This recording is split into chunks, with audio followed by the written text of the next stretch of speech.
bihuriye n'iby'abantu.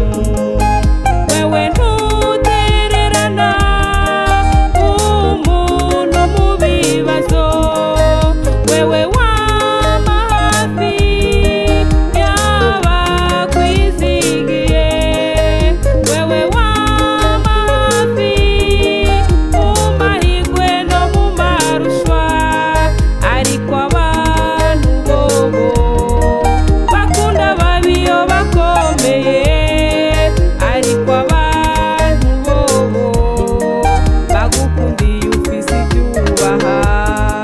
Warahabonetse ca gihe wabona ko birangiye, waraserutse ca gihe wabona ko bikomeye, wararungitse ihumure igihe twabona ko bikomeye, waratugwaniriye igihe twari twacitse intege, kandi n'ubu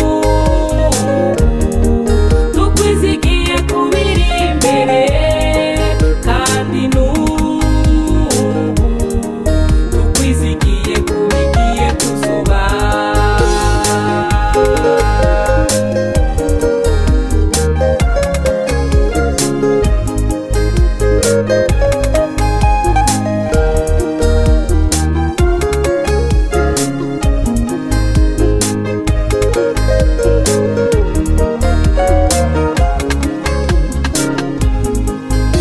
Ndagushima Mana utameze nk'abantu, kandi wewe ntiwigera umva amabwire y'abantu.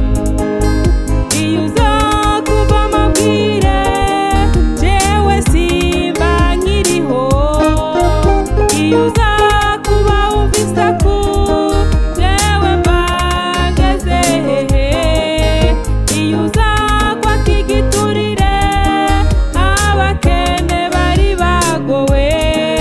Ariko shimwa Mana wewe ukora ibikwiriye, abakomeye n'aboroheje bose ubafise